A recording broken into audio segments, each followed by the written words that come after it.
Domingo Santana, ooh, I wanna have ya. Tanaka's Fakakta, Jag like Michael Waka, Polanco and Franco. Where they're gonna have to get into first place. Check batted by data and swinging strike rates. Raisins are shriveled grapes. Here's Adam's happy place.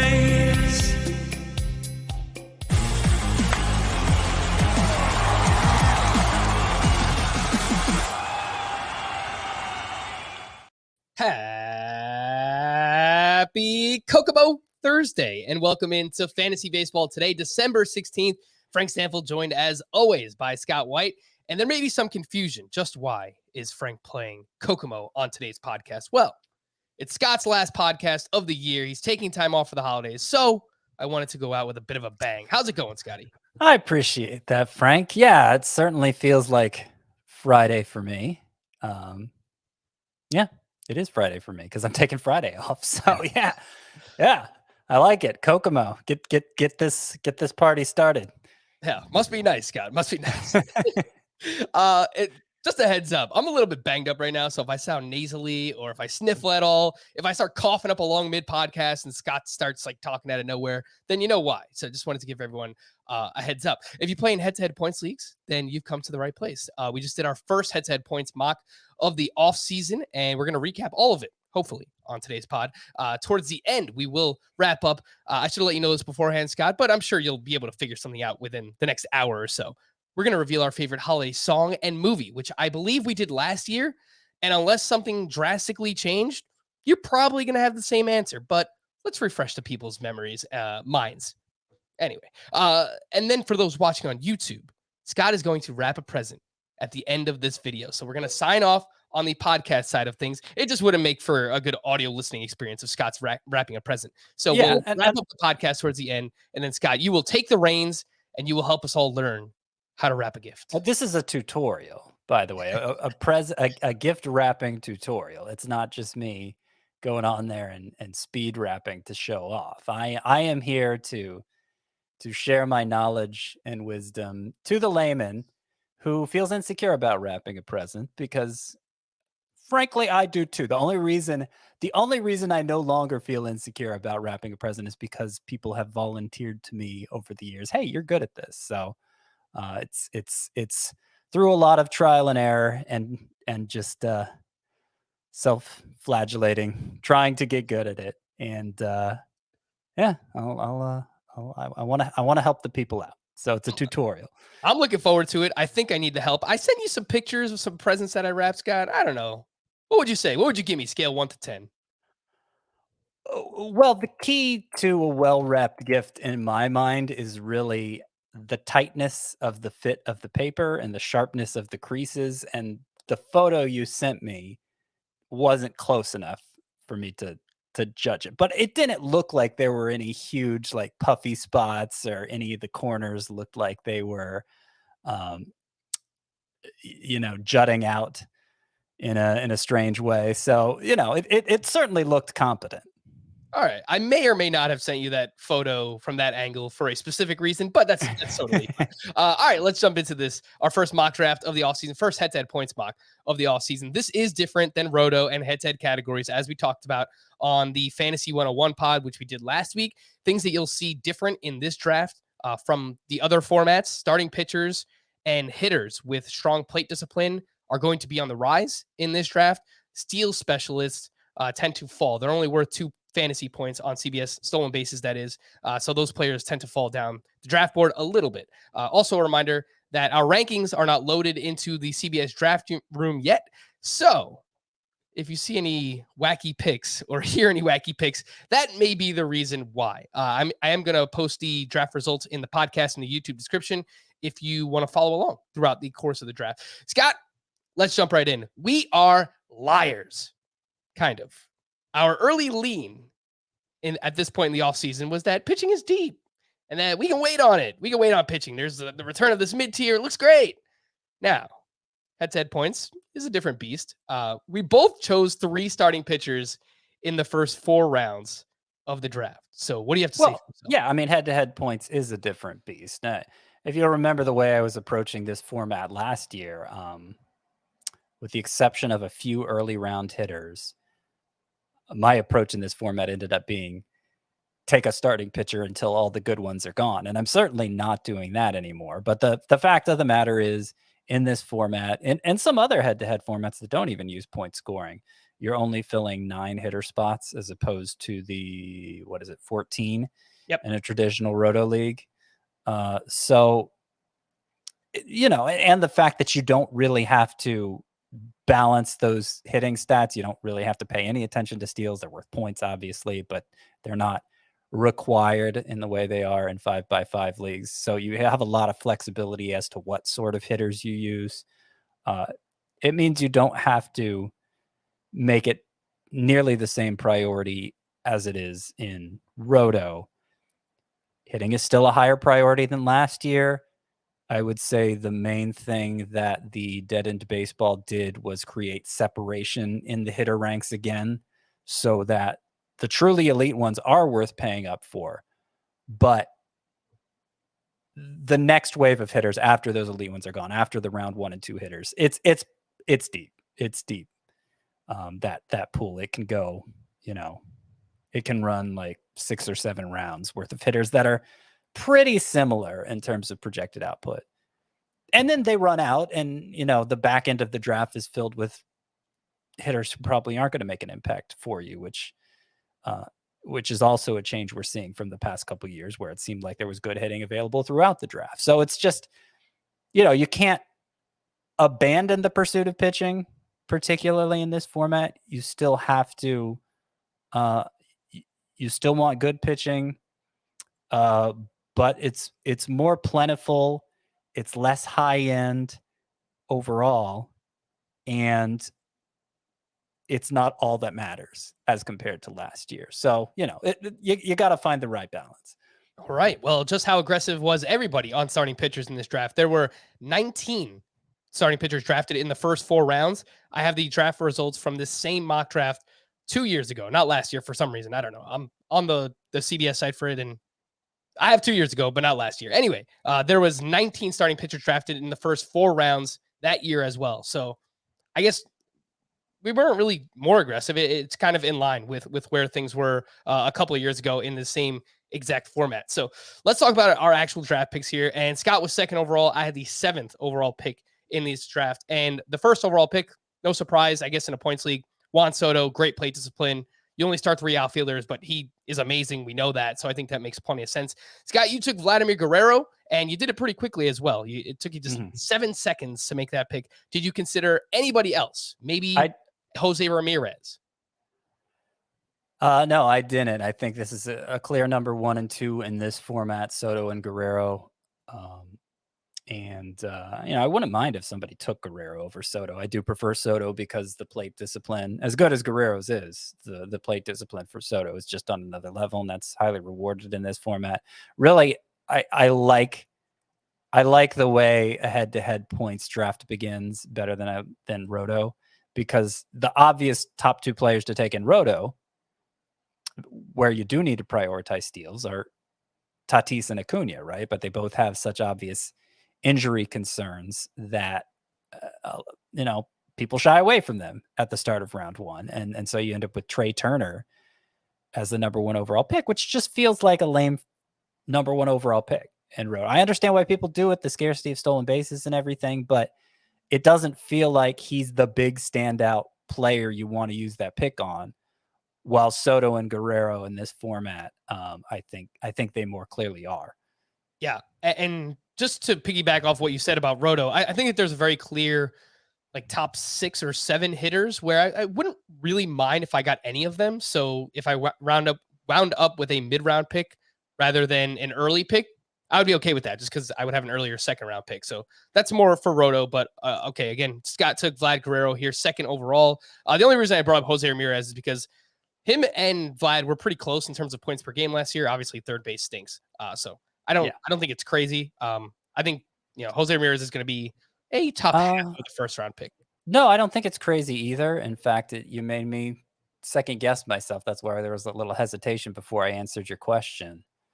I'm trying to remind myself where I actually have Jose Ramirez in my overall rankings in this format. I have him 4th. Okay. So I have Soto, Guerrero, Tatis. I sneak him in there still. And then Jose Ramirez 4th. And then in what's surely a departure in head-to-head points leagues from the past couple years, I don't have a pitcher. I don't see a starting pitcher worth taking until the 5th pick. All right. Well, let's get a little bit further into this draft. After you took Vlad, we see Trey Turner go, Fernando Tatis, Bryce Harper, I thought was a little bit interesting. And then the first starting pitcher off the board, Walker Buehler, went to Phil Panevchik, which I thought was interesting. Now I'm up at 7, and I'm debating Garrett Cole versus Jose Ramirez for all the reasons that we just mentioned. Jose Ramirez is really awesome regardless of format. Roto obviously is going to hit homers, he's going to steal bases, but for this format, he makes a lot of contact too. And again, like he does everything that you want. Maybe he doesn't walk as much as like other people, but the contact definitely helps in this format. I wound up taking Garrett Cole because I was pretty confident that an elite hitter would make it back to me in the 2nd round. And that's exactly what happened. So Scott, what would you do if you were in my position? 7th overall, Garrett Cole, Jose Ramirez available. Well, I mean, considering I said I have Jose Ramirez as my number 4 player in this format, I would take Ramirez. I feel pretty good about the pitchers going in the round 2, 3, 4 range. And I feel like, particularly if it's about as high end as Jose Ramirez, I feel like that's a clearer downgrade that you're accepting, passing up Ramirez for a pitcher when you could take Ramirez, and the kind of pitcher you'd get in round 2 or 3 could potentially be in the same league as Cole, especially given the issues we saw for Cole down the stretch last year. Yep. So I took Garrett Cole, and I wound up with Shohei Ohtani in the 2nd round as my first hitter off the board. Freddie Freeman was also there, Kyle Tucker, Rafael Devers. I would have been fine with any of those guys personally. So I take Cole and Ohtani. Zach Wheeler was available with that 2nd round pick. So which combo do you like better, Scott? Cole and Ohtani versus Jose Ramirez and Zach Wheeler in this format? Well, I have Ramirez ahead of Cole, and I have Wheeler ahead of Ohtani. So I would prefer Ramirez and Wheeler. Ooh, it's close. Right. Yeah, close. No, it makes sense. And we'll talk about the Ohtani pick in just a little bit, because drafting a utility bat as your only hitter through 4 rounds definitely makes for a very weird draft. So the rest of the 1st round, Jose Ramirez went 8th overall, then Jacob deGrom, Max Scherzer went, Bo Bichette 11th, and then Mike Trout rounds out the 1st round. I do think that Mike Trout should be a 1st round pick in this format, head-to-head points. The 2nd round, Corbin Burns, Ronald Acuna, Mookie Betts, Aaron Judge, maybe a touch early, but he is really good in this format as well. Brandon Woodruff went to RJ White, and then I wind up with Shohei Ohtani. And it's weird, Scott. It's just weird because it's essentially, obviously we expect Ohtani to be really, really good as a hitter, but it's like drafting Nelson Cruz in round 2 because, and I just kind of felt like it set me back for my position players later on in the draft when I was like chasing outfielders or, worried about which 3rd baseman that I was going to get. When you take a utility bat this early, it just kind of throws everything off. What do you think? Specifically in this format too. Yeah, there are so few hitter spots to fill, and some of the deeper positions you can find really good targets late just because everybody's already filled out their lineup. So I'm thinking like shortstops. I don't remember how late Dansby Swanson went in this draft. Round 19. And I was pretty happy to get Willie Adames in round 13, but then seeing Swanson last till round 19. I got Adames as my utility player. I imagine Swanson was drafted as a utility player. The point being, this is the format where it's, I think, hardest to fill that utility spot early because there's going to be value picks late that just don't fit into everyone else's, that don't fit into the other 12 lineups because lineups are so small. And by the way, I do think Ohtani in the middle of round 2 for this format is appropriate. I like him more in the middle of round 1 in a Roto league where, of course, he contributes in stolen bases. He contributes a lot in the counting stats, but those peripherals bring him down a little bit in this format. 3.6 head-to-head points per game last year. which is, obviously good. It's the same as Jose Altuve. It's not much higher than like what Kyle Tucker did. Tucker also went, where did Tucker go? At the end of round 2. So, and we're thinking Ohtani, maybe that was the absolute peak of what he could deliver as a hitter, and he takes maybe a small step back next year. Yeah, I wouldn't go for him in a head-to-head points league any earlier than you took him 18th overall. I actually have him 19th overall in my rankings. Though, it's nice to know that if he ends up being like a stud on the mound and you have another great hitter to plug into your utility spot, you could still get some use from Ohtani that way. Yeah, no, that's a good point. It is weird. It just kind of throws everything off a little bit. Maybe in hindsight, I'd take like a Freddie Freeman or something, but yeah, I knew I was going to take a hitter once I took Garrett Cole. I definitely would have taken Freeman. Freeman was the big faller of the first 2 rounds. Yep. So Freddie Freeman wound up going pick 22 just before your second pick, Scott. And you actually went with 2 starting pitchers at picks 23 and 26. You took Shane Bieber and Julio Arias. Once you took Vlad, did you know that you were going to take 2 starting pitchers here at the 2-3 turn? No, that wasn't something I scripted or anything. In fact, as Freeman was sliding, I was like, oh man, what if I get Freeman? And then I realized I already filled first base. Okay, I obviously can't do that. But if there was a hitter deserving of that pick, I would have been fine taking a hitter. It just so happens Shane Bieber was my highest ranked player, and there's a chance he's the best pitcher in baseball next year, best pitcher in fantasy. That's certainly within the possibility for him. So I was pleased to get him with the second to last pick of round 2. All right. Yeah. And then you also took Julio Arias. So you have 2 starting pitchers there with your first 3 picks in the 3rd round. I was actually eyeing Manny Machado myself. He went 1 pick before my 3rd round pick. So once that happened, I knew that I was going to take another starting pitcher. There wasn't really another hitter that I loved in this range. Yordan Alvarez, I like Yordan Alvarez. Matt Olson, there's a few first basemen I like a little bit later on that I think maybe can provide similar numbers to Matt Olson. Marcus Semien, expecting to take a step back. Those were all hitters that went right after my 3rd round pick. So when I see that happen, I took Sandy Alcantara, who might just be an auto pick for me in round 3 this year, Scott, because we've done 2 mock drafts so far. I took Sandy Alcantara in the 3rd round of both of them. I've done 1 real draft so far. That was a 15-team league. I took Sandy Alcantara in the 3rd round of that draft as well. So I don't know. I think I just really like Sandy Alcantara. He was tied for 2nd in baseball with 23 quality starts. He goes deep into games. Strikeout rate is improving. I think there's even more upside for him. We just need more run support because 9 wins. I mean, in this format, wins actually matter because you get like 7 points per win. Well, wins matter in Roto too. They're 20% of the pitcher's production. Right. But we should theoretically get more wins out of him based on what he does when he's on the mound. Well, the innings Alcantara is going to get you are worth more in this format. You don't need him to have a crazy high strikeout rate for him to be ace-like in this format. He's a top 10 pitcher either way, I think, but I actually like him a little more in this format than I do in Roto leagues.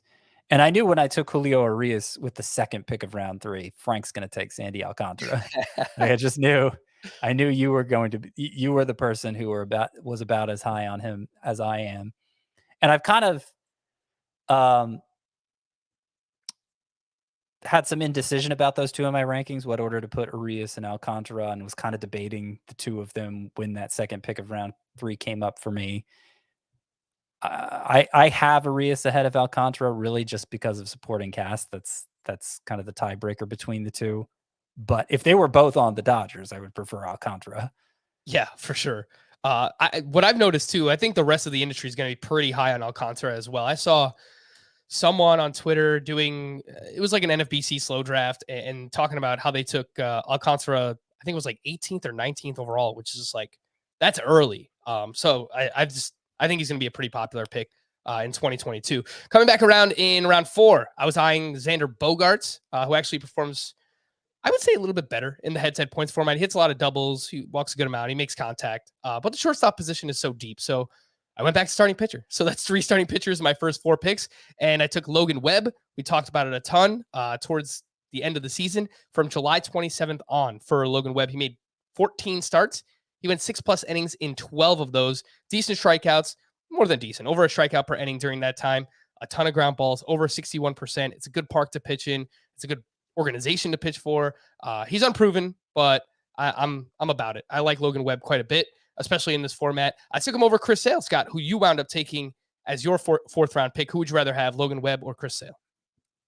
I rank Chris Sale higher, and it's looking like I may be one of the low guys on Logan Webb among the fantasy baseball rankers out there, which is kind of surprising how how that's turned out, given how high I was on Logan Webb for so much of last year. But I think maybe other rankers aren't giving other pitchers enough credit compared to the guy who did it for half a season roughly last year. And look, I think it's legit for Logan Webb too, but I don't know that his best is really puts him ahead of these guys, and certainly these other guys are more proven. So I'm not really sure why Logan Webb would deserve the preferential treatment there versus somebody like Chris Sale, who of course has been an ace for a long time. And I understand, okay, he just came back from Tommy John surgery last year. He wasn't pitching particularly deep into games, didn't look quite as crisp, but we know generally how these returns from Tommy John surgery go, and we know he looked enough like himself that I feel confident he's going to be all the way back this upcoming season, confident enough to take him in round 4 here in a points league as my number 3 starting pitcher. I think you could I'm take fine with that. that. You could take that risk on Sale, because I think there is a little bit of risk when you're drafting him as, you know, your SP1, SP2, but you're getting him as your SP3. I think that obviously mitigates some of the risk for him. A few of the other starting pitchers that went right after I took Webb, I mentioned you took Sale, Jose Barrios, Freddie Peralta, who I think he's probably better suited for Roto. I don't know how deep he's going to go into games. I got to look more into that. Maybe I'm just making that up. But Dylan Cease went just after that. Jack Flaherty. I think Jose this Barrios range, was in there. yeah, this range does this make sense for Logan Webb, Scott? I would say of the pitchers you listed, Logan Webb is my second favorite to Sale. Okay. Yeah, actually I do have Jose Barrios ahead of him. How dare you? Yeah, I'm not sure how I don't love Jose Barrios in general. I think he's Right. you know, his peak is number 2 starter in fantasy, an SP2 in fantasy, and obviously he doesn't have a big strikeout potential, has some ERA concerns, but is just very steady and reliable. So he's somebody that I can only push down so far in my rankings, and as of now I have him ahead of Logan Webb, but I could be talked into changing that. I don't know. They're mostly right in the same range for me, so I can understand how there could be just some differences of opinion at work here. Everybody choosing their guy, you know. Who's the starting? Was there one starting pitcher? I mean, Dylan Cease. It seems way too early for Dylan Cease. Yeah, I know Mentioned Micah him. Henry, who we've had on the podcast recently. He loves Dylan Cease, so and sure, there's a ton of upside, but these are some really high quality arms you're forfeiting to pursue that upside, and I'm just not sure the risk reward is where I want that to be. Yeah, and just getting back to Jose Barrios, this isn't to say anything bad about him. This is probably his best format, right? Head-to-head points. He goes deep. He gives you quality starts. But you're right. I mean, it's, you know, what's the upside for Jose Barrios? I think we kind of know who he is. Mid-3s ERA, close to a 1-2 whip. It's good. He's fine. You know, a strikeout per inning. But yeah. I would say a 4 ERA is more likely for Barrios than a 3 ERA. Probably somewhere in between, like you said, but Right. Yeah, I mean, there's clear limits to his upside. All right, on to round 5. Scott takes his second hitter of the draft, and it is a catcher. Salvador Perez, the first catcher off the board. And to my knowledge, this has never been a part of your draft strategy, Scott. Has it? Oh, never. I wouldn't say never, Frank. Oh, okay. I go way back. Fantasy baseball and I go way back. That is true. There have been times when I have been very into drafting the high-end catchers. For the most part, though, it's not something I'm looking to do. But it is round 5. We're not talking round 3. And I actually like doing it more in this format than I like doing it in a traditional roto league, even with 2 catcher spots. A traditional roto league meaning 2 catcher spots, you know? So you're gonna go deeper at that position. You might think it makes more sense to go for the high-end catcher because of that, but I like doing it more in this format because there are only 9 lineup spots. You need as much impact you can get from those lineup spots. There's fewer opportunities to gain an advantage over your opponent, and catcher is one of those opportunities you have to do that. I wouldn't have taken Salvador Perez in round 3 or even round 4, but I get here in round 5. I only have the one hitter, Vladimir Guerrero, in round 1. I know I want to take another hitter. I want it to be the most impactful hitter I could possibly get. And a catcher who plays more than most, who's liable to hit twice as many home runs as virtually all of them, that certainly seems like a high impact hitter to me. The alternative, the other one I was debating in this spot was Jose Altuve, who ended up going 4 picks later. So it wouldn't have been too early for me to take Jose Altuve, but I felt like there were better fallback options at second base. There were still Ketel Marte, Brandon Lau, Jorge Polanco out there at this point. I ended up getting Ketel Marte 3 rounds later in round 8. So I'm happy with that Salvador Perez Ketel Marte combination. And it actually worked out. The next catcher, JT Realmuto, also went in round 8. So we can do this comparison. Would you rather have Salvador Perez and Ketel Marte in rounds 5 and 8, or would you rather have Jose Altuve and JT Realmuto in rounds 5 and 8? And yeah, I would rather have Perez and Marte. So I think that worked out for me. That's close. That is pretty close. I think I lean your side as well.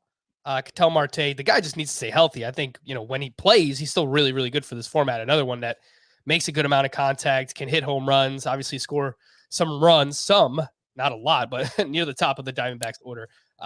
And I love Altuve. I think he's underrated in that format. I just pointed out a couple minutes ago, he averaged as many head-to-head points per game last year as Shohei Ohtani. I said that to kind of denigrate Ohtani, but the other hand is, wow, look at how good a year Altuve had. I definitely prefer Altuve to Marte, but I think like part of it is just I don't think any catcher is really close to Salvador Perez right now. I mean, yeah, it was a career season he just had. He's probably not going to top his own record for home runs hit by a catcher last year. But he was by far the best catcher in fantasy in 2020 as well. And JT Realmuto seems like he's starting to decline a bit and is falling back in the pack more, toward the pack more. So, Salvador Perez might be the only catcher that I'm willing to pay up for this season. So, Scott, are you saying that you were denigrating one of my picks? That's kind of messed up, man. This is the holiday season. I mean, it's supposed to be about. I know, and you're under the weather. Caring. And no. You took Ohtani at the right spot. I was just, I was saying why he wasn't worth a first round pick in this format. Yeah. No, I'm just messing with you. I think the point that I agree with most when it comes to Salvador Perez, like he's awesome. There's no doubt about it. 48 homers. He led baseball with 121 RBI. The plate appearances, the playing time that he gives you, especially in this format, 665 plate appearances. The next closest was JT Realmuto with 537. That is a huge disparity. And I would bet on that probably taking a little bit of step back for Salvador Perez. They've got some young prospects coming. We spoke with the Welsh about that. So maybe, but he played more DH than ever last year. Played 161 games they weren't all as a catcher, but from the catcher position in fantasy, that is massive. Mm-hmm. Yeah. No, I think he's because they seem so willing to play him at DH now often. They value his bat that much, and they should. I mean, he just hit 48 home runs. I think that's actually going to prolong his usefulness in fantasy because he's over 30 now. I mean, he's at an age where catchers normally start to decline, but I think he's going to transition more and more into that DH role, especially as MJ Melendez comes up. And Salvador Perez is still an elite defender now, so it's not like they're anxious to move him off catcher full time. But now that they've opened that door to him DHing part time, that actually makes me more hopeful for him having a long and productive career. All right. Well, my 5th round pick, I was debating Jose Altuve and Paul Goldschmidt, and the decision was made for me. Altuve went 1 pick before me, so I wound up taking Goldie. I thought that there was a bit of a teardrop at first base. tier drop for, those people, whatever. Forget it. Anyway, Jose Abreu was the next first baseman taken, and he went in round 7. So 2 rounds later than I took Goldschmidt. Again, like Abreu is a good player, but his best format, it's kind of weird to say that Roto's his best format because he doesn't steal bases, but he doesn't walk very much, and that obviously affects him here in head-to-head points. So Goldschmidt, I think I'm back. Like, I'm buying the renaissance. The guy was amazing last year, and he walks a ton. He makes a lot of contact, homers, handful of steals. Obviously, like, he was amazing. So, like, I'm totally cool taking Paul Goldschmidt in the 5th round. Scott, what do you think about? Is this the right range that he should go, right around like Jose Altuve around 5? Yeah, I think so. I don't know if that's how it's actually going to play out in ADP, and maybe you have that handy, Frank. I get the sense that the general fantasy baseball community, people who play fantasy baseball, aren't really taking Paul Goldschmidt's 2021 at face value. But if you do, this is absolutely the right place to draft him. And I for the most part do. Goldschmidt's early ADP, according to the NFBC, there have now been 49 drafts that have taken place. Paul Goldschmidt is pick 52. So that is in a 12-team league, an early 5th round pick. Altuve is pick 75. So not as much love there. I mean, I get that sense for Altuve too.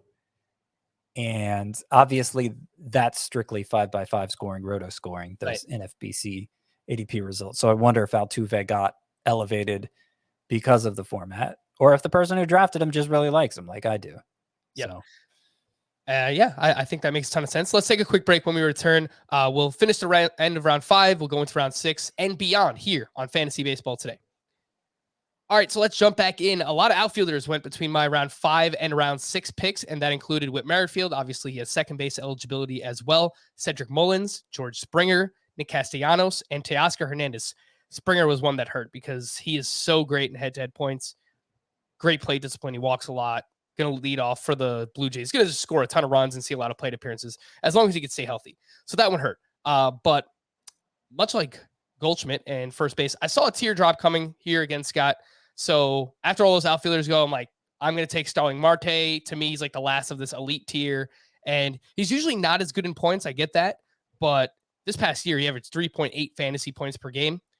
I am betting on that taking a step back. There's no doubt about that. But I mean, he was really, really good. So in the 6th round, I have absolutely no issue with Starling Marte. Oh, no. I think he's somebody who could get downgraded unfairly in this format because, the top base stealer last year, by far not a huge power source that your brain just automatically goes to.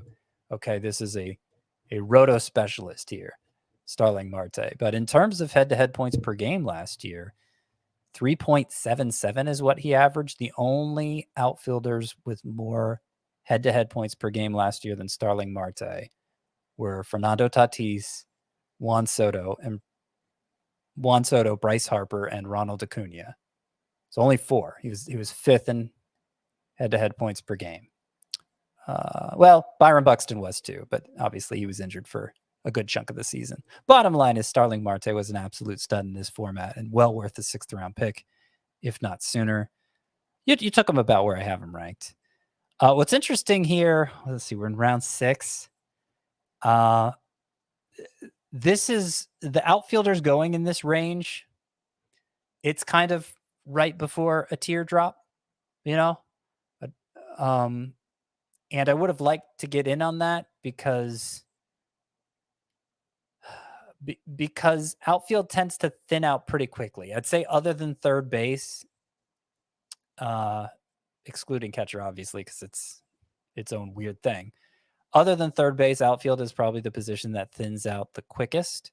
But because I drafted only 2 hitters with my first 5 picks, and one of those hitters was a catcher, I had needs everywhere, and everything was starting to run out. So, that's a distinction from the last couple years too, where if you do go heavy on pitching early, and we both went relatively heavy, you're going to have some weak spots in your lineup, even a 9-man lineup like we have in this format.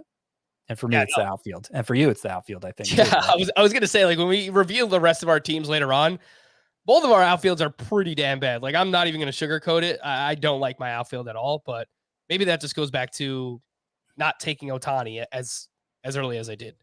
But hindsight, 2020. We'll see what happens. On to Scotty's 6th round pick. You took Wander Franco at pick 71. And I felt it, Scott. Like my heart just like shattered a little bit because I couldn't believe it. Yeah, Wander is somebody who I want in every points league heading into 2022. Sure, maybe you downgrade him a little bit in Roto. You don't know how many home runs he's going to hit. You don't know how many bases he's going to steal. Fine. One thing you know, the guy has a ridiculous eye at the plate. There is no doubt about that. He is advanced beyond his years. He's going to walk a lot. He's going to make a ton of contact. He's going to be one of the top 3 batters in a really good lineup with the Rays. He's going to get those plate appearances. He's going to score a lot of runs. For all those reasons, you should love Wander Franco in this format heading into 2022. Now, Scott, I wanted to ask you, Francisco Lindor went just 2 picks earlier. Who would you have taken if Lindor was available? Oh, easily Franco. Oh, okay. Easily. I have Franco as my 7th shortstop in this format. Lindor is my 12th shortstop in this format. Head-to-head points per game last year. You mentioned the plate discipline already. Even with the modest home run total Franco delivered in his half season of at-bats, 3.32 head-to-head points per game versus Lindor's 2.82. And of course, it was a down season for Lindor. You could argue, well, he's going to bounce back. And I have some doubts about that, but to some extent, he probably will. I don't know that Lindor's had many seasons where he's averaged more than 3.32 head-to-head points per game. I mean, that's a lot. That's a lot of points. And it already makes Franco, just if he keeps doing what he's been doing, it already makes him, pretty close to a stud in this format. And obviously there's lots of room for him to improve. So yeah, I agree with you that, I'm perfectly fine drafting Wander Franco as a starter in any format. I feel like you're giving up less by doing it in this format. You're taking less of a risk because he already earns so much just with the plate discipline. And given the fervor over him, I'm surprised, particularly in this format, that he was able to last to the end of round 6. I never imagined I'd be able to get him there, and I probably won't be able to again. Yeah, it hurt because I knew that there was a chance that he would go. There were a few things at play. The fact that I felt like I needed an outfielder at that point. Shortstop is still pretty deep, and I'm actually okay with who I wound up with. But obviously, I do like Wander Franco quite a bit.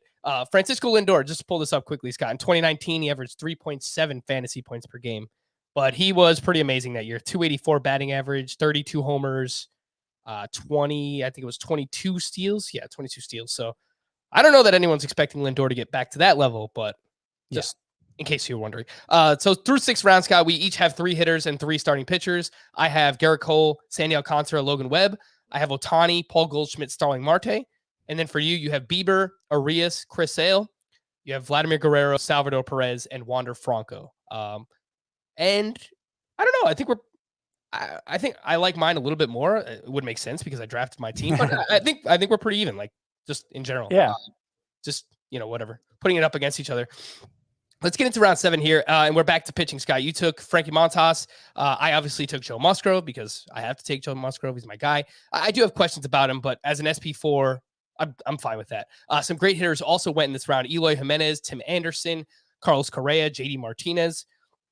Scott, did you regret taking a starting pitcher here? Obviously, you had the shortstop, but maybe you should have taken like an Eloy or JD Martinez. I don't think so. Pitcher was thinning out quicker at this point, and I already had 3. But I want to have a deep pitching staff that it can account for a lot going wrong. And the kind of hitters that are going here, they're big names, but this is not the ideal format for them. They're generally poor plate discipline guys. In the case of Abreu, Tim Anderson, and Eloy Jimenez, all 3. All White Sox, huh? All 3 are poor plate discipline guys and maybe not going to differentiate themselves from what comes after by as much as you think. All right. Round 8. A bunch of shortstops go off the board. I mentioned some of those names: Tim Anderson, Carlos Correa, Jazz Chisholm went in round 8, which again is probably not the preferred format for his services, his skill set. So I took Jorge Polanco in round 8, and I'm fine with it. Another one where I think he excels in this format, makes a lot of contact. He's good at hitting the top half of his lineup. Probably regresses a little bit. I don't know that we expect him to hit whatever 30 plus homers with 15 steals again, whatever he did. But I would still bet on him being really, really good in this format. Scott, you double tap hitters at the 8-9 turn. You take Ketel Marte and Brian Reynolds. So that gives you your first, second baseman and your outfield one. At the time, I guess you could have planned on this being your first two outfielders, but it probably just didn't work out that way later on in the draft. Yeah, I expected Ketel Marte would slot in at second base for me, but I was open to drafting another second baseman if things played out that way. Obviously, I had some, I was behind in building my outfield, so it seemed possible that I could move him there. So remember, I passed up Jose Altuve in round 5 and get Ketel Marte here in round 8. I would have been fine with Jorge Polanco too. You took Jorge Polanco, what was it, 5 picks earlier? Yep. So I was really, really holding my breath that Ketel Marte would make it to me at that point. And fortunately, he did. I love Brian Reynolds too. I think he's, I don't have him ranked as an outfield one in this format or in any format, but I think he is. It's certainly plausible he finishes as that, and I'm happy to get him in round 9. I don't know. But this is about the point here where the hitting pool really begins to drop off. So this is kind of my last stud hitter, Brian Reynolds in round 9, which, look, we made it to round 9. So it's, there's still a lot of them, but there's not an infinite supply of them like maybe people remember from the last couple years. I am trying to quickly pull up the league leaders in doubles because I feel like Brian Reynolds was up there. No, he's actually not as high. Yeah, he had 35 doubles, which ranks in like the top 15. But yeah, I mean, that's still a good amount of doubles, and that's obviously something that helps you in this format. Another one where he led the majors in triples. I mean, that is interesting. I wouldn't have expected that from Brian Reynolds. Nice little note there. Good walk rate, good strikeout rate. Just really good. Did everything well. Yeah. He's solid. Definitely solid. Yeah, no doubt about that. 5 picks later, after you took Reynolds, I took Jonathan India. He's my starting second baseman. And I'll point out that Bobby Witt, in case people are wondering, he went in this round as well. He went pick 99. His early ADP is 93 overall. So this range seems like it makes sense. Again, a lot of people drafting over at the NFBC. That's for 5x5 roto. Right. So probably there's more pitchers ahead of him in this draft that it seemed a little early for me for Bobby Witt, but you understand a player with that kind of upside. I think round 9 is late enough into a draft that you can take that kind of gamble, but it seemed a little early to me. Yeah. Jonathan India, love in this format. He averaged 3 fantasy points per game. That includes his slow starts of the season. But from May 13th on, he had a 388 OBP and 872 OPS, 89 runs scored in 124 games. Guy walks a lot. He can steal a few bags. And even if the Reds lineup takes a bit of a hit, I still think he's going to score a lot of runs. So very excited about Jonathan India. I think really in any format, but I like him a lot here as well. It's a shame he's not still third base eligible because I think that we'd be talking him up even more in that case. Gosh, we need third basemen. And speaking of that position, we go into round 10 where for some reason I thought that Chris Bryant was still available. He was not. Anthony Rendon was available. Those were the 2 third basemen I had in the back of my mind. I'm like, all right, I want to get one of these 2 because those are like the end of a tier at the position. And then it's like everybody else, which we've talked about a lot so far this offseason. It was only Rendon that was available. I saw Justin Turner go 3 picks before me, and I'm sweating. That's right.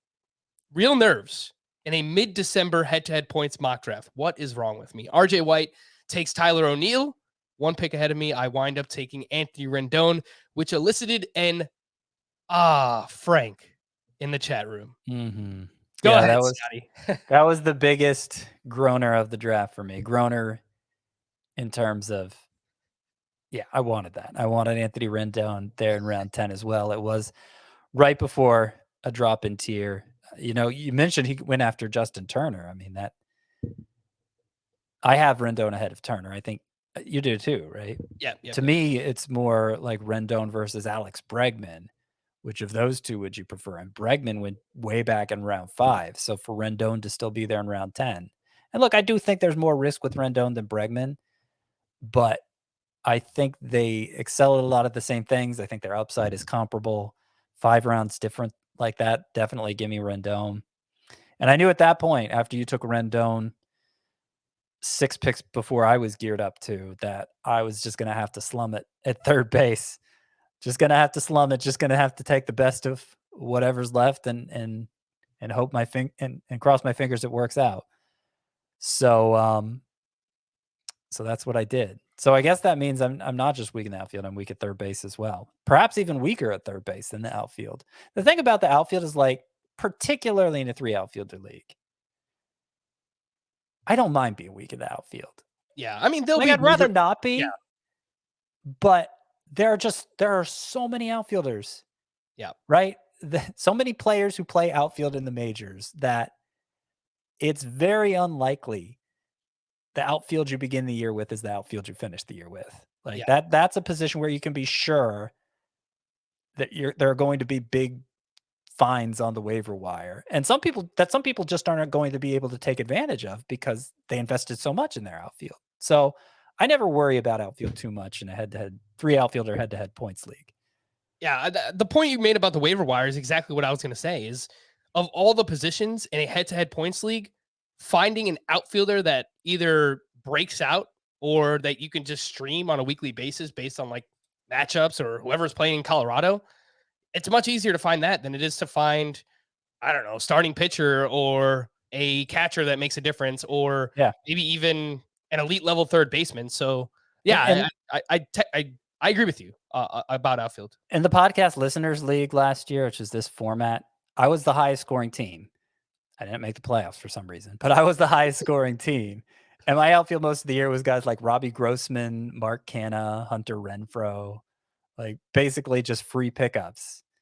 And, I managed to put together the highest scoring team. All right. Well, Scott, you missed out on Anthony Rendon, which means at the 10-11 turn, you took 2 more starting pitchers. That gave you Pablo Lopez and Chris Bassett, which I did find a little bit curious because they gave you 6 starting pitchers through your first 11 picks, and we only start 5 starting pitchers. So I know you like to have depth at the position, but I don't know, Scotty. I don't think that I would have done the same thing. Well, it's not necessarily a goal of mine to get 6 starting pitchers before I fill out my hitting roster, But we were clearly at a point now where there's no hitter worth paying up for. So if there are pitchers left worth paying up for, okay, I'll take the pitcher. I say that even knowing Nelson Cruz was out there still. He hadn't gone off the board yet. And and to be honest, I didn't notice it at this point that he hadn't gone off the board yet. And I still had my utility spot open at that point. And maybe if I could do it over, I would have taken Nelson Cruz with my round 11 pick instead of Chris Bassett, because that might have been the last hitter worth paying up for. But I don't think that's crystal clear because he was pretty awful with the Rays, and of course is very old. And we may be seeing the beginning of the end for Nelson Cruz. Even when, even apart from struggling with the Rays down the stretch, he was in and out of the lineup a lot, and you're setting your lineup for a full week, and you only have 9 hitter spots. And I had him in the couple head-to-head points leagues last year, and was frustrated how often I had to pick up somebody else to use in my utility spot. So, and as we were saying at the start of the show, I ended up getting Willy Adames as my utility player a couple rounds late. Like there's a lot of hitters who slide that you like leaving that spot open for. So I don't think it's for sure something I'd redo. Take Cruz instead of Chris Bassett here. But leaving Cruz out of it, just broad strategy. There are some hit pitchers still worth paying up for. For the most part, there are no hitters worth paying up for. Give me the pitcher, no matter how many I have. Yeah, so you took Willy Adames at the end of round 12. The starting pitchers that went right after that: Sonny Gray, Marcus Stroman, Sean Manaea. Would you rather have Nelson Cruz and one of those pitchers, or Chris Bassett and Willy Adames? I would rather have Chris Bassett and Willy Adames. Yeah. I will point right thing. About Willy Adames, and I've seen this in other drafts too. I think he's going way too late. I know the shortstop position is deep, but man, if you wanted to wait and just snatch up Willy Adames, I know in Roto he's not going to give you steals, maybe a handful of anything, but he was really, really good with I mean, Milwaukee. he could be what Jorge Polanco was last year. Yeah. No, that's not crazy. So I do, my early lean is just if you need a fallback at the shortstop position, I like Willy Adames quite a bit. All right, Scott. So we mentioned our outfield turned out pretty bad. Round 11, I was looking to take Giancarlo Stanton. He went a couple of picks before me. So instead, I took Wilson Contreras. I thought he was one of the last, I'm not going to say elite catchers, but the top 6 that you actually feel pretty good about. After that, there's like Keibert Ruiz and Mitch Garver, and those names are fine, but I have a little bit more faith still in Wilson Contreras. So I was okay taking him there. So my outfield, I took my outfielder 2 in round 12. It was Joey Gallo. No, I don't feel good about it. He strikes out a ton, which is very bad in this format. It helps out a little bit that he walks so much. Obviously, he hits home runs. He was terrible with the Yankees last year. There's no doubt about that. I have to imagine he's going to bounce back just a little bit, at least. So he's my second outfielder. And I thought, this is a good place to just kind of dive into the rest of our team, Scott, and go through our lineups and just kind of talk it out. So would you like to go first, or do you want me to continue talking about my crappy outfield? I'll go first. That's fine. Let you catch your breath. Yep.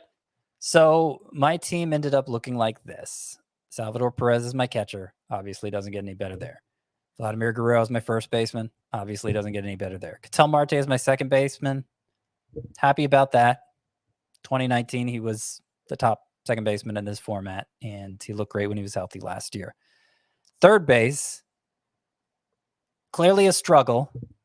I ended up with Yohan Moncada in round 17 and Matt Chapman in round 19. So basically waited till the end of the draft. That both came within the last 5 picks.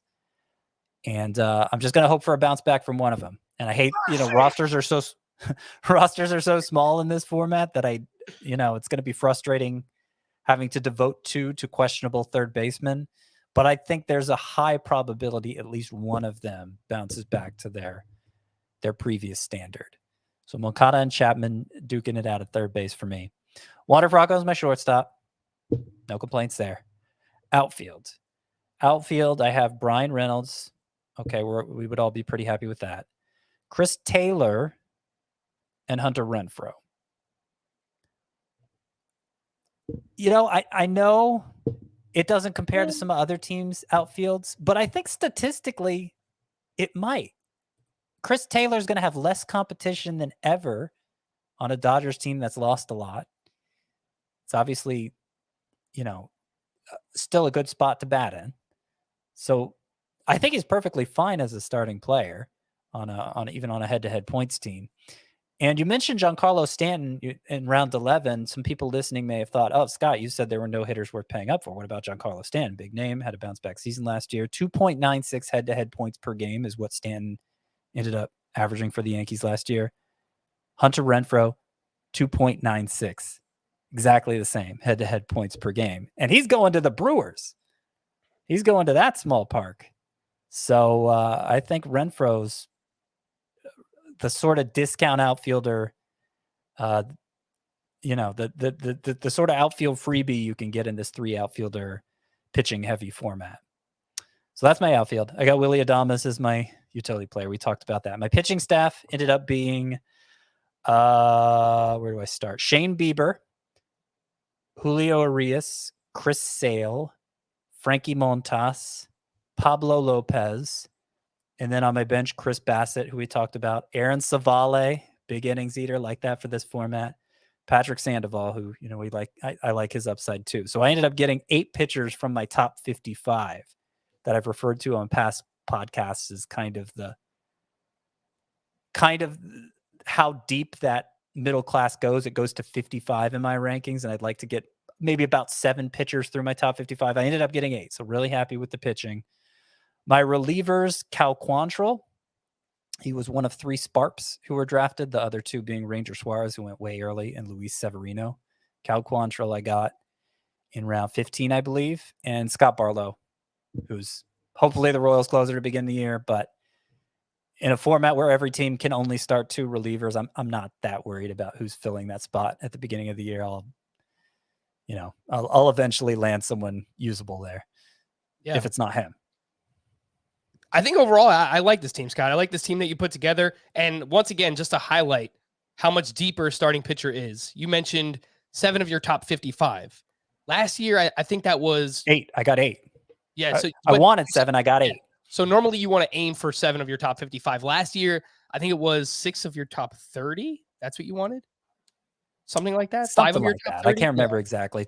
Maybe it was 6 of my top 35, something like that. So just to put that in perspective of how we feel about pitching this year, it is deeper than we've seen in years past. Definitely compared to last year. Deeper and stands out less at the top than it used to. All right, I'm gonna run through my lineup here, Scotty, and I'm gonna just say at the top here, I don't think that I have many standouts on offense, but I think that I am solid just across the board here. So at catcher, I have Wilson Contreras. At first base, I have Paul Goldschmidt. Second base, I have Jonathan India. Third base, I have Anthony Rendon. Shortstop, Jorge Polanco. Outfield, Starling Marte, Joey Gallo, and Trent Grisham. See what we could get from Trent Grisham. I know he was pretty bad in the second half, but if he works his way back into the top of that Padres lineup, he walks, scores runs. I think he's an interesting bounce back candidate. I think I got him in round 13 or 14. So I'll take a shot on him there. And then my best hitter obviously is Shohei Ohtani, who is going to be stuck in my utility all season, unfortunately. And then on the bench, I grabbed 2 outfielders here. We don't really know what's going to have with Marcell Ozuna. I know it's like a weird thing to even talk about him for fantasy and draft him. But if he returns to the Braves, that is someone who I think has still quite a bit of upside at the position. And then Robbie Grossman, who was really good this past year, went 2020. He walks quite a bit. So, yeah, take a few shots on some outfielders there. And then for the pitching staff, I've got Garrett Cole, Sandy Alcantara, Logan Webb, Joe Musgrove. That's the top 4. My 5th starting pitcher was Logan Gilbert. So 2 Logans in my pitching staff. So definitely keep that in mind when you're drafting. And then my relief pitchers, I got Luis Severino, one of the other Sparps that you mentioned, and Craig Kimbrell, who I do expect to be traded at some point in the offseason. Maybe the Phillies, maybe the Red Sox. Padres could use a closer. I don't know. I think he's going to get traded somewhere, and he's going to wind up being the closer for someone. On the bench here, I have Alex Cobb, Bailey Ober, and Huascar Ynoa. So not the same high end that you have on your bench, Scott, but guys that I do think have quite a bit of upside. I like Cobb. Yeah, I was a little disappointed not to get Cobb myself.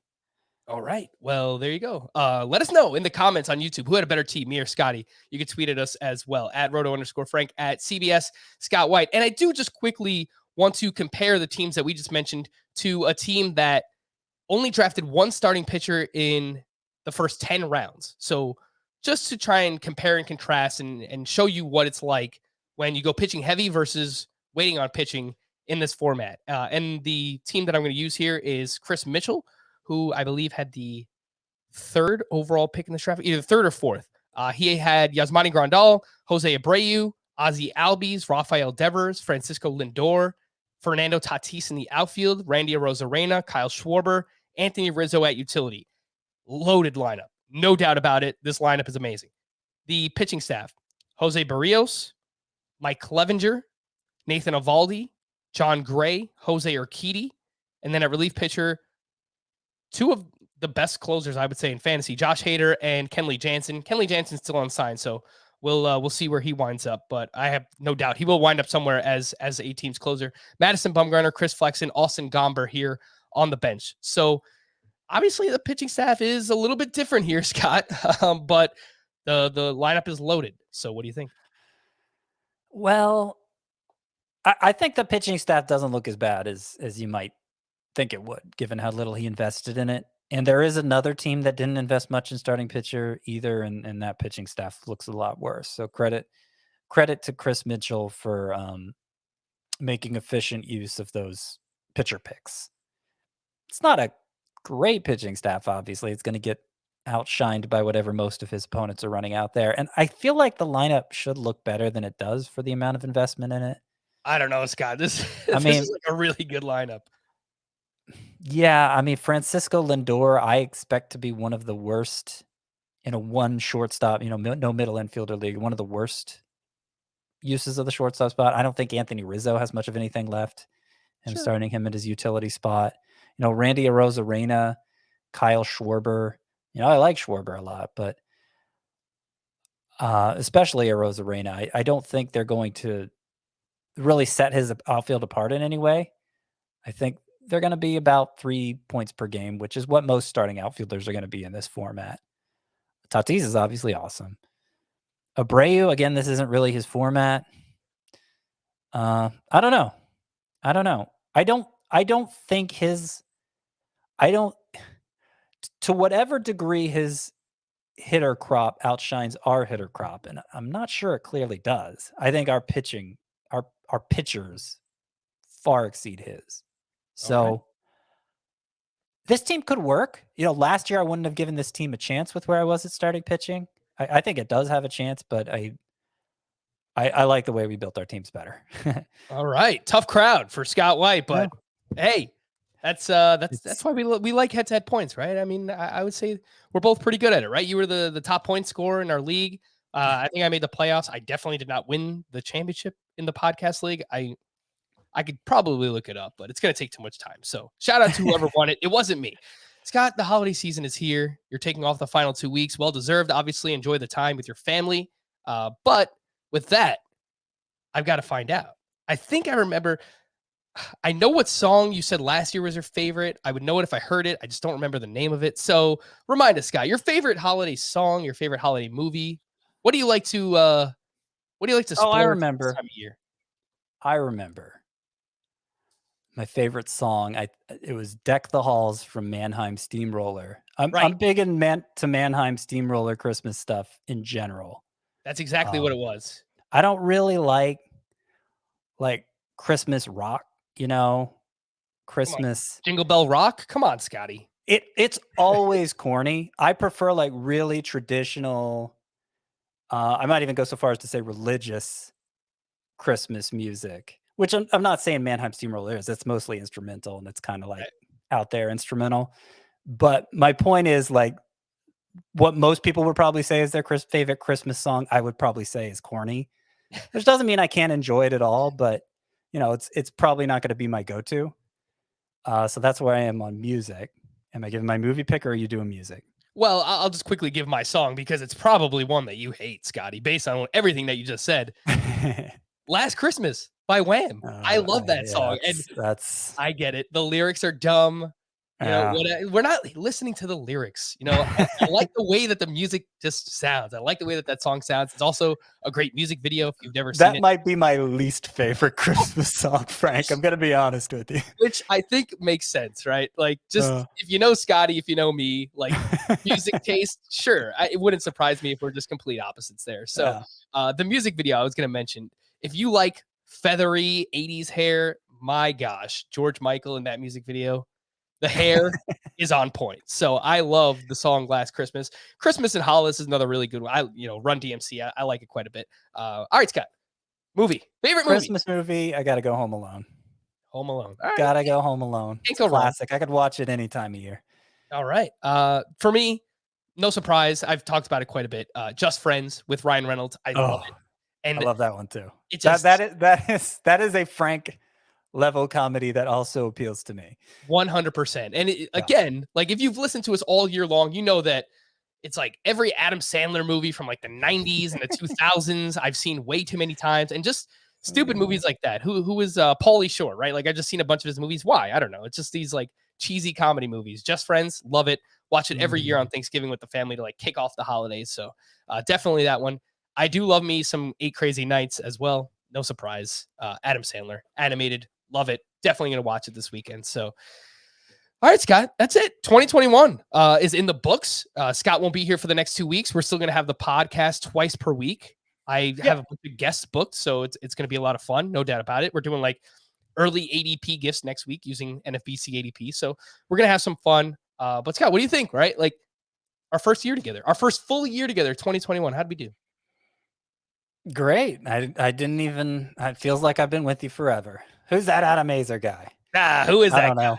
I'm going to try to get him on in January because he was talking a big game. I think him and Nando DeFino want to come on together. So, oh boy. And we were going to play a game.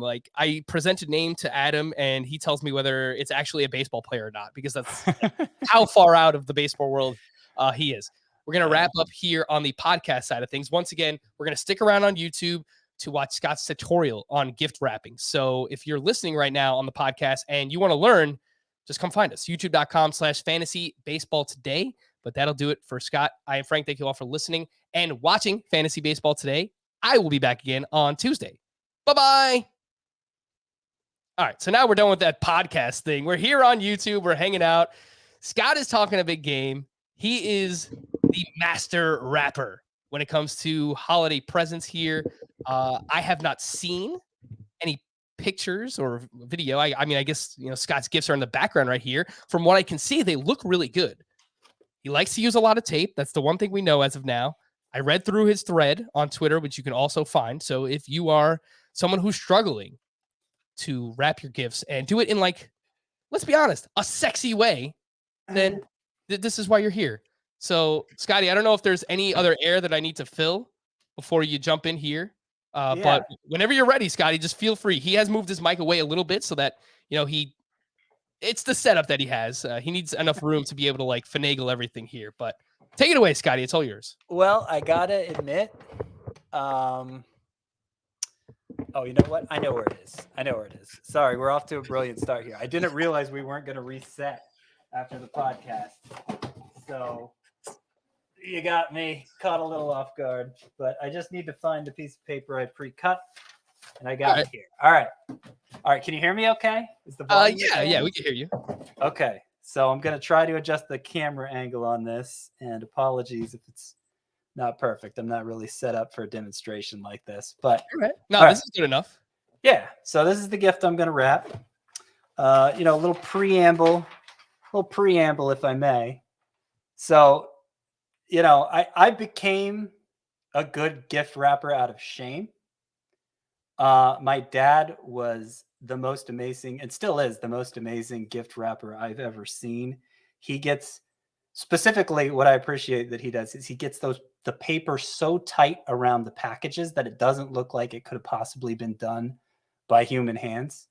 And so I always felt insecure about my wrapping in comparison to that. I always strived to be what he is as a gift wrapper. And, I'd approach him sometimes like, how are you so good? Like, what do you do? Show me a wise one how to wrap gifts like you do. And his response would always be, oh, you do great. You do fine. Which is not what I was looking for, right? So I was on my own. I had to figure this out on my own. I'm still not up to his standard, but over the years, people have told me I'm pretty good at this. So, okay, I'll take their word for it. Also, if you're looking for like a gift wrapping tutorial, there's probably like a buy the book way to do this. I'm self-taught, so I don't know the buy the book way to do it. There's certainly fancy ways to wrap gifts. Like, this isn't the tutorial for you if that's what you're looking for. This is layman's gift wrapping 101 to get boxes looking, to get the paper tight, to get good creases, to make it look like you know what you're doing when you're wrapping a gift. So, okay, we start with the paper. I pre-cut it because it would be too hard to cut it on a live video. You wouldn't be able to see me cut it, but I do want to talk a little bit about the cutting. So the important thing with cutting, of course, you don't want it too small, but you don't want it too big either, because if you got too much paper to deal with, you're not going to be able to get those nice tight creases that you're looking for. It's going to be puffy in some part of the package. So you want to make sure you don't have too much excess paper.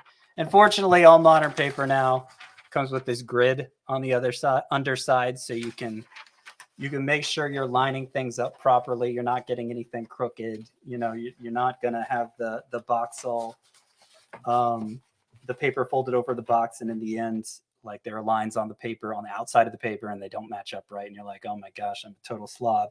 You don't got to worry about that with those lines underneath.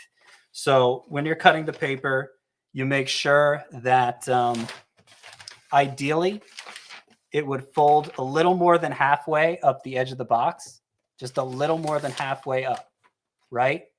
So that you don't end up with too much excess paper, so that, when you do all the folding on the sides, it's going to be right in the middle here of the edge of the box. And then, of course, you make sure lengthwise you cut enough paper to cover the whole outside. I'm doing just a regular box here, and it's it's the sort of box that something would come pre-packaged in. It's not like a shipping box, you know, like we all get from Amazon, because those are kind of haphazardly put together and you can't trust that they're totally uniform on all sides. You're going to have to wrap a gift in that sort of box eventually. It's inevitable. We have so many lying around. We all do. But you don't want to start with that if you're trying to build your confidence, because you think it's this uniform box where every edge is even, but it's really not. And so you're going to get frustrated and you're going to think you can't do it. You want something that comes in a prepackaged box that you can trust, is nice and uniform. What is that gift, by the way, Scott? I'm just. It's for my. It's a real gift for my real son. It's a camera, like a starter Polaroid camera where you take the picture and it prints it out immediately. Oh, nice. Yeah, I love how you said a real gift for my real son. Like, yeah, not like your fantasy son or anything. No. I also want to mention, like, when you get pretty good at it, don't shy away from wrapping oddly shaped packages like this. It doesn't always have to be a box that looks boring under your tree if every single thing is just a cube, right? People are a little more forgiving if it's a quirky shape. They're not going to judge your tight folds and creases as much because obviously it's not a box. People just naturally know, okay, that was kind of tricky to wrap. I appreciate the effort. I appreciate that I can kind of see the outline of the gift. But again, if you're just starting, just trying to build your confidence, that's not the best place to start. Okay, so let's get to actual wrapping here. I don't know how many minutes we're into this thing, but take your time, Scotty. All right, so line it up this way. I leave 2 squares on the top and bottom in this case. That's going to be enough to fold it halfway up the side. So then I just need to line it up along the squares here. Have it nice and even that way. Fold it over. And now this is where I start using tape already. A lot of people, I'm sure the by the book way to wrap a present would say 3 pieces of tape for the whole thing. But I'm more interested in getting it as tight as I possibly can. And if I'm only using 3 pieces of tape, I'm going to leave some kind of saggy area somewhere in the wrap. So I just want to tighten it at every opportunity. So I'm going to put a piece of tape here directly on the gift. You know, if the outside is paper that you have to preserve and you don't want to tape it directly to it, okay, that's going to make it a little harder. But for almost everything you wrap, you can tape directly to it. You don't have to worry about it doing damage or anything. And then fold it over this way. Again, making sure after you put the piece of tape there that it's still straight along this line here so that you're lining everything up correctly. Okay. So then you get it nice and tight this way. Because we taped it directly to the gift here, we can get it as tight as we possibly can. I mean, really tug on it. Hold it still to pull off another piece of tape. I'm probably going to use 2 pieces of tape, one here and one here, just so we don't get anything like uncurling after the gift is wrapped. Let me ask you, Scott. Let me stop you right there real quick. Okay. Do you ever pull the pieces of tape off before you fold it, just so that you don't have to pull off the piece of tape while you're holding it down? You know what I'm saying? It kind of makes it a little bit awkward. So do you ever have the pieces of tape ready beforehand? Oh, no, but you could. Okay. You could. I've never done that.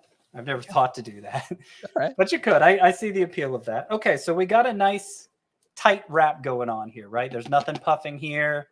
There's nothing puffing here. It's a little puffy, I guess. It's okay. But not too bad. We don't have to tell them that. All right, so then the end is really the tricky part, right? Everybody can do a fold over. What you're going to do on the end here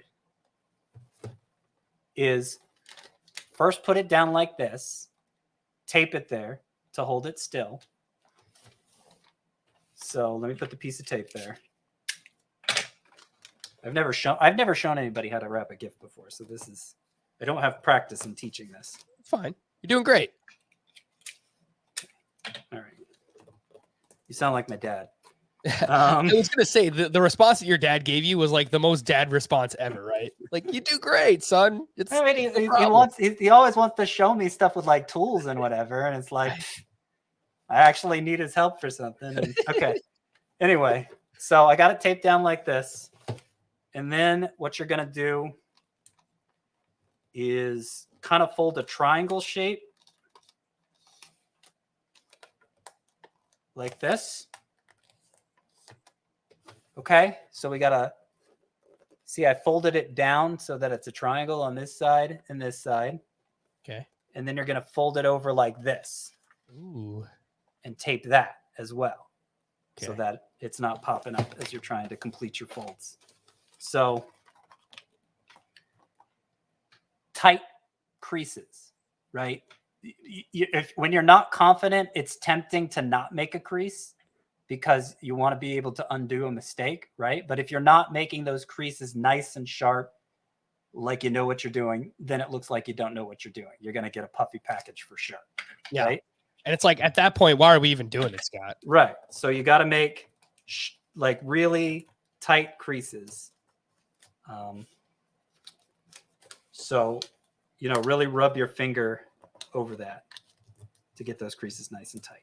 Okay. All right. So I'm going to tape this down. I'm going to show you what I have here. All right.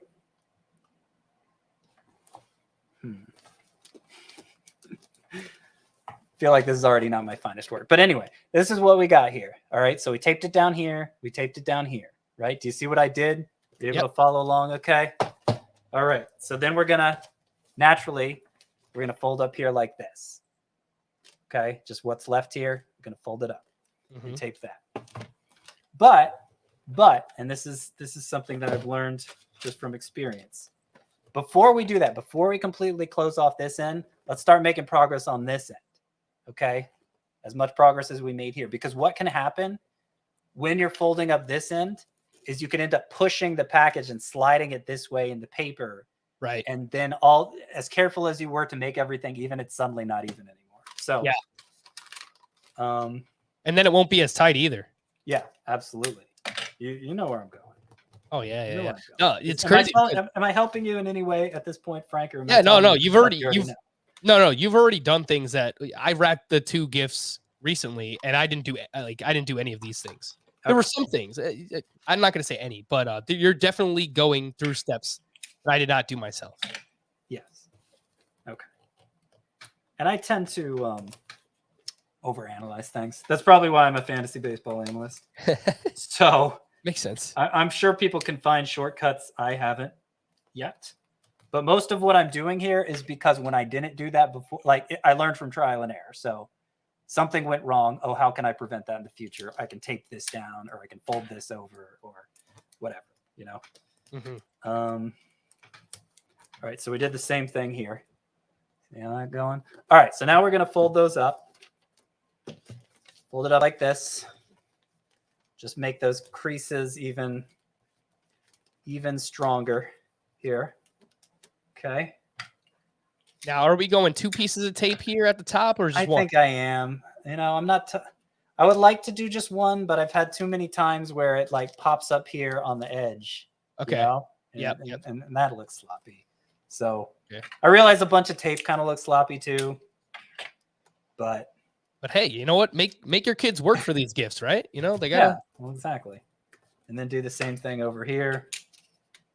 And I feel like we got some wrinkles at this part that I don't like. If I wasn't doing a video, I might actually undo it and stretch that out a little better. Oh man, because I'm a perfectionist like that, right? But we're doing the video. So, all right, I got 2 pieces of tape there. I got 2 pieces of tape there. I got a nice tight box, not the tightest I've ever done, not this tight. I don't know. My dad could probably do better than this, but I think it's pretty good. What do you think, Frank? That's pretty damn good. That's I like pretty it. Good. I'm giving it a 9 out of 10, Scotty. Okay. 9 out of 10. I like it. I'll take it. Hopefully this was constructive and instructive, and people got a lot out of it. And they're going to roll up their sleeves and get to wrapping all their gifts instead of getting a dumb gift bag or one of those boxes that just has like a wreath on it. Yeah, just don't tape do that. shut. No, Pathetic. no. Nobody wants that. Least of all a kid. If you have kids, come on, Step up. You're We can do 100% right. this. We I need am not particularly crafty or dexterous. I think this is why people make a point to tell me I'm good at wrapping gifts because it catches them by surprise. If I can do it, you can do it. we need gift wrap throughout We the do. holidays because We do. I had my fiance's gifts, the ones that I needed to wrap. Obviously, I'm not gonna lie, she wraps everything else. She's very good at it. I was not gonna have her wrap her own gifts. That obviously defeats the purpose. She handed me a couple of bags. I'm like, no, I'm gonna wrap your gifts. I don't know that they're gonna look great, but and that's what I did. But definitely did not look as good as that gift. So I agree with you 100%. Let's get to wrapping. Get the gift wrap going for the kids, the loved ones in our life, and that'll do it. That's the end of the year, Scotty, for you. So good way to end it. Obviously, here wrapping a few gifts for Scott. I am Frank. Thank you all for listening and watching Fantasy Baseball Today all year long. I will be back again on Tuesday. No Scotty though. Bye-bye.